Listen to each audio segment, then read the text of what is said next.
एक बार एक व्यक्ति को विरक्ति आ गई संसार में, और वो विरक्ति को प्राप्त होकर के इतना ज्यादा संसार मोह से दूर हो गया कि उसने पृथ्वी लोक का ही त्याग कर दिया। लोग घर छोड़ते हैं, पत्नी बच्चे परिवार छोड़ते हैं, कोई पृथ्वी ही छोड़ दे विरक्ति के कारण। विरक्ति के कारण पृथ्वी लोक का त्याग कर दिया। लोक, शिवलोक कौन सा है? कैलाश।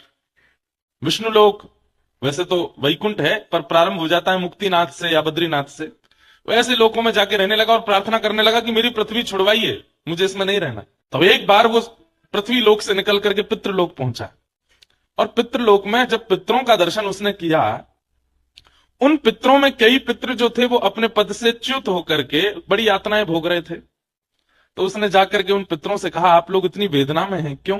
तब उन्होंने कहा कि हम लोगों ने तो पुण्य इतना किया नहीं, उम्मीद थी कि हमारे वंश के बालक उस पुण्य को करेंगे, पर वे लोग भी केवल काम क्रोध और व्यसनों में पड़ गए। वे लोग भी ना श्राद्ध करते हैं, ना तर्पण करते हैं, ना इन पावन दिवसों में, जैसे आज एक पावन दिवस है, इन दिवसों में तीर्थ यात्रा करके स्नान आदि करते हैं, कुछ भी नहीं करते। तो फिर हमको भी यातना भोगनी पड़ रही है। ये नहीं है कि हम ही यातना भोग रहे हैं, हमारे वंश के उन बालकों को भी यातना भोगनी पड़ेगी। हमें उचित समय पर याद करके हमारे पुण्यों को पूर्ण ना करने के लिए उनको भी भोगना पड़ेगा।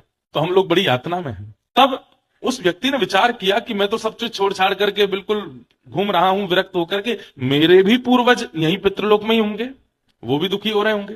तब उसने अपने पितरों को जब देखा तो उनको दुखी देख करके उसने कहा कि भगवान, मेरे वापस जाने से और पुण्य करने से आप निवृत्त हो जाओगे इस कष्ट से? बोले हाँ बिल्कुल हो जाएंगे।